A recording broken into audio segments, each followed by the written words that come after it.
আজকে আমাদের ইদানিং কিছুদিন আগের একটা ঘটনা বলি, সবাই অনলাইনে দেখি। আজকে পিতার আদেশে কি সন্তানের চোখ উঠায়। আজকে সারা ফেসবুক ইউটিউব তোলপা যে পিতা হয়ে, ভাই হয়ে, আপন ভাই হয়ে কিভাবে সন্তানের চোখ উঠাইতে পারে। আপনাদের সবার প্রশ্ন একটা না, যে আপন ভাই হয়ে সন্তানের চোখ কিভাবে উঠাইতে পারে। আরে ভাই, যেই সন্তানকে পিতা মাতা এত কষ্ট করে লালিত পালিত করেছে, কি জন্য? আপনার আমার কামাই খাওয়ার জন্য না। যেই ব্যক্তির চোখ উঠাইছে এই ব্যক্তি তো আগে ভুল করেছে, তার আপনারা দেখেন নাই। আল্লাহ ছাড় দেয়, কখনো কি ছেড়ে দেয় না, এই কথা সবাই জানি। যেই ব্যক্তির চোখ উঠানো হয়েছে এই ব্যক্তি অতীতের খবরদার যে কয়েকজন ব্যক্তিকে হত্যা করেছে। যখন এই ব্যক্তি বাড়িতে আসলো, বাড়িতে আসার পর পেট্রোল দিয়ে পুরো ঘর বাড়ি জ্বালায় দেয়, ঘর বাড়ি পেট্রোল দিয়ে রাখে। আগুন যখন জ্বালাবে নিজের পিতা মাতাও ধ্বংস হয়ে যাবে, নিজের ভাই ধ্বংস হবে, নিজের ভাবি ধ্বংস হবে, নিজের চাচিরাও ধ্বংস হবে। তখন পিতা আদেশ করে যে এই সন্তানের চোখ উঠায় দাও, কারণ মানলে তো সে মারাই যাবে। আরে ভাই, কোরআনের তাফসীর আছে, তাফসীর করেছি। তাফসীরে আল্লাহ তাআলা কখনো বলে নাই, আল্লাহ তাআলা কোনদিন আযাব এই আযাব দিবেন না যে বান্দার চোখ উঠাইবে। আল্লাহ তাআলা কোনদিন বান্দাদেরকে বলে নাই যে বান্দা তোমরা এই পাপ করলে আমি আল্লাহ চোখ আঙ্গুল দিয়ে উঠাবো। আল্লাহ বলেছেন, নবীজি বলেন, মাই ইয়াতাল্লি মা বাইনা রাহইহি ওয়া মা বাইনা রিজলাইহি আমান্নাহু জান্নাত। দুইটা জিনিসের হেফাজত করলে আমি নবীর সাথে জান্নাতে যাব।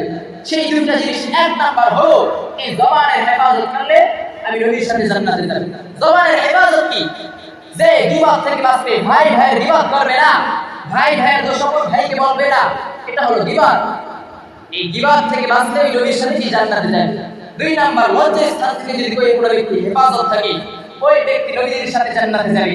ও ভাই, দোস্ত, বুজুর্গ, কোন ব্যক্তি গীবত করলে আল্লাহ তাআলা বলেন এই জীবন্ত চামড়া ফেরেশতারা টাইনা টাইনা উঠাবে। আপনার আমার যদি আজকে সরাসরি চামড়া টাইনা টাইনা উঠানো হয়, আপনার আমার কেমন লাগে বলেন? আল্লাহ তাআলা কোরআনে বলেন যে বান্দা গীবত করলে আমি আযাব শুরু কি এই গালের বস্তু টাইনা টাইনা উঠাবো। কিন্তু আল্লাহ কখনো বলে না যে এই চোখ আঙ্গুল দিয়ে উঠাবো। আর ভাই, আজকে সেই পাপ আজকে আপনাদের আমার সামনে প্রকাশ্যে দিয়ে দিল নিজের বাবা নিজের সন্তানকে। কারণ কি? আল্লাহ ছাড় দেয়, তা আল্লাহর পক্ষ থেকে বলা আপনি পাপ করছেন, এই পাপের উপর আল্লাহ দুনিয়ায় দিয়ে দিয়েছে। আজকে ভাই জমিয়ে দ্বন্দ্ব আমাদের মাঝে কি আছে না?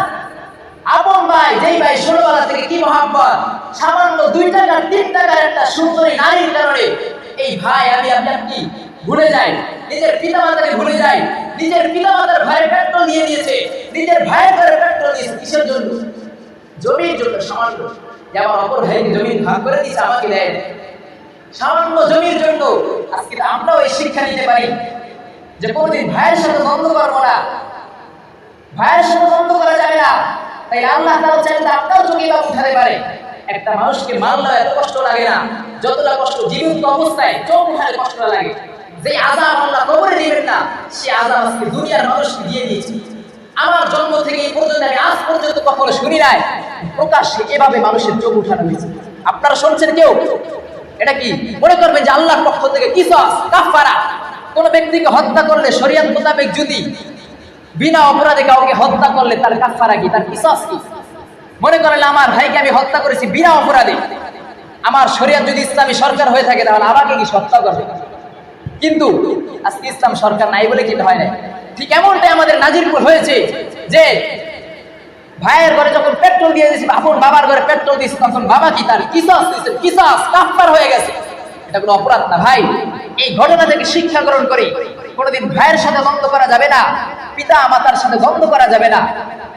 আজকে কিছুদিন আগে দেখলাম নিজের পিতা মাতারে খোপ, মুরগির খোপ, এই মুরগির খোপের ভিতরে রাখছে।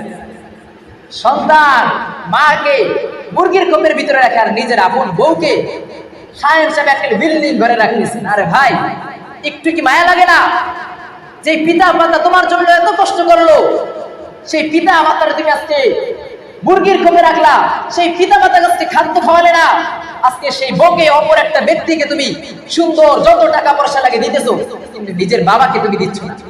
নিজের পিতা মাতাকে সালাম দিতে তোমার শরম করে, নিজের স্ত্রীর সামনে সারাদিনই করতে পারো, তোমার আফসোস লাগে না।